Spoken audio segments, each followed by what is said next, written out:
What's up guys? Welcome back to my channel. So ngayon guys, ang ituturo ko sa inyo ay kung paano natin maaayos or malalagyan ng Nintendo DS yung Delta emulator. So ito po kasing mga games na to, so makikita nyo, ayan, nakalagay sa taas, GBA.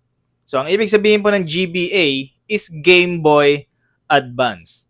So paano naman kapag Nintendo DS? So kapag Nintendo DS, ang default po kasi ng Delta emulator ay pang Game Boy Advance siya. So yan yung default na gagana sa kanya.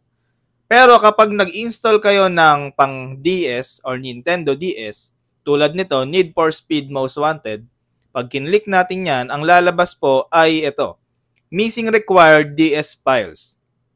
Delta requires certain files to play Nintendo DS games. Please import them to launch this game. So pag kinlik natin yung import files, ayan yung mga lalabas. So ito kaya naka-check na yan kasi na-install ko na siya. Pero ang lalabas po talaga dyan sa inyo ay yung required. So ayan po siya. So ngayon, ituturo ko sa inyo kung paano natin malalagyan ng files na hinihingi yung sa Nintendo DS para mapagana natin. So ang una natin gagawin guys is pupunta tayo sa Safari. So dito sa Safari guys, pupunta lang tayo sa github.com.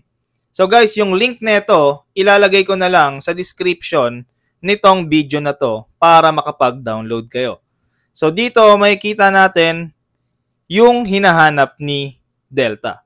So punta tayo ulit dito, import files. So ang hinahanap dito is yung bios7.bin, bios9.bin, and firmware.bin.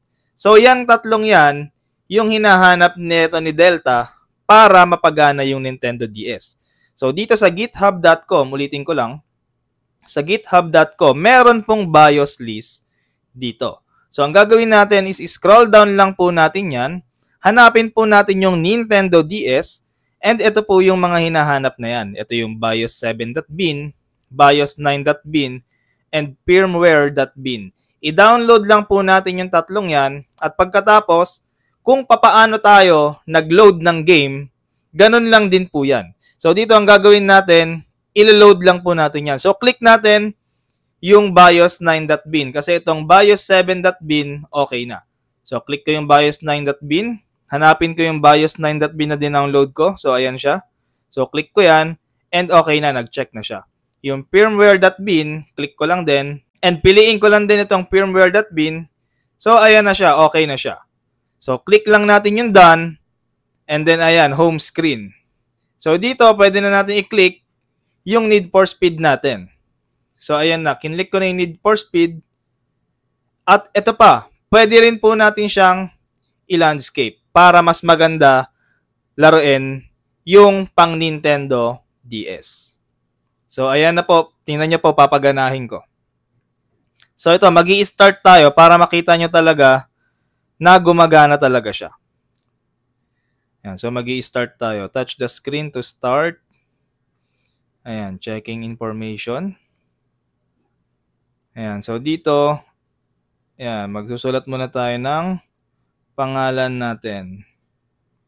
And then, press select. Ayan, so profile signature. Ayan, so pwede na yung ganyan. Ayan, so quick play na tayo agad. Ayan, quick play. Para makita nyo lang na gumagana talaga siya. Ayan. So ayan na siya guys. So gumagana na siya. Ayan. So ganun lang guys. Ganun lang para paganahin yung Nintendo DS. So kailangan nyo lang pong i-install yung tatlong file na yon. So uulitin ko guys. Yung website na github.com, ilalagay ko siya sa description nitong video na to. So I hope guys na nagustuhan nyo at nakatulong sa inyo itong video na to. For more iOS contents and iPhone tips, follow me here.